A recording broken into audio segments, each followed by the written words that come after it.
ពានកំពង់ក្ដីជាស្ពានចំណាស់មួយដែលបានកសាងឡើងនៅក្នុងកំឡុងសតវត្សអង្គរស្ពានកំពង់ក្ដីមានទីតាំងនៅក្បែរផ្សារកំពង់ក្ដីនៅក្នុងឃុំកំពង់ក្ដីស្រុកជីក្រែតខេត្តសៀមរាប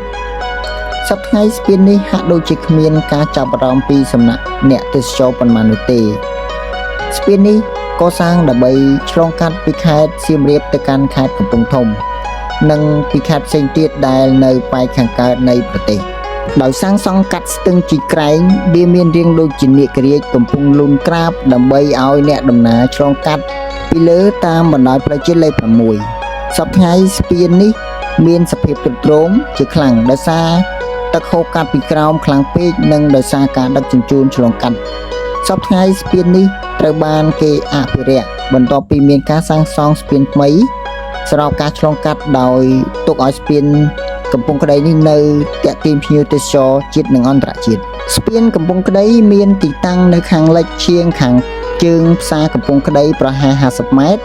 ក្នុងឃុំកំពង់ក្ដីស្រុកជីក្រែងខេត្តសៀមរាបប្រជាជនដែលរស់នៅក្បែរស្ពានបុរាណមួយនេះភាគច្រើនជាកសិករនិងជាអាជីវករលក់ដូរនៅក្នុងផ្សារកំពង់ក្ដី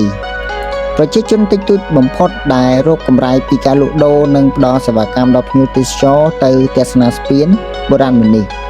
ព្រោះពុំសូវមានទេសចរទៅទស្សនាស្ពាននេះដោយសារតែមានទីតាំងនៅឆ្ងាយពីទីរួមខេត្តដែលនាំឲ្យមាន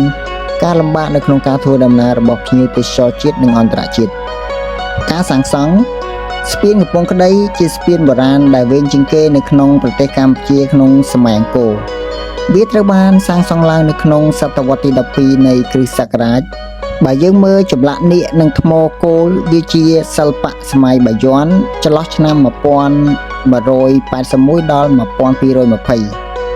ដើម្បីធ្វើការចម្លងកាត់ពីខេត្តសៀមរាបទៅកាន់កំពង់ធំនិងខេត្តដែលនៅប៉ែកខាងកើតនៃប្រទេសស្ពានកំពង់ក្ដីមានប្រវែង74ម៉ែត្រនិងមានកម្ពស់14ម៉ែត្របណ្ដោយ86ម៉ែត្រនិងទទឹង16ម៉ែត្រកម្ពស់10ម៉ែត្រពីបាតស្ទឹង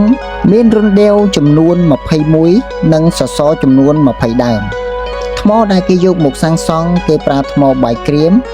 សំណង់នេះបានបង្ហាញពីស្ថាបត្យកម្មដ៏អច្ឆរិយៈរបស់កម្ពុជានាសម័យអង្គរវាជាគំរូល្អសម្រាប់សំណង់និងវិស្វកម្មសម័យបច្ចុប្បន្ននិងអនាគត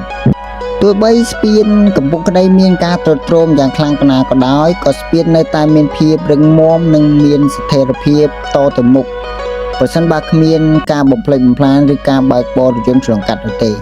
ការទាក់ទាញភ្ញៀវទេសចរនៅតែមាននិងបន្តកំណើនភ្ញៀវជាលំដាប់ហើយប្រជាជនដែលរស់នៅតំបន់នោះមានការអភិវឌ្ឍសេដ្ឋកិច្ចគ្រួសារដោយការលក់វត្ថុអនុស្សាវរីយ៍និងការលក់គ្រឿងបរិភោគ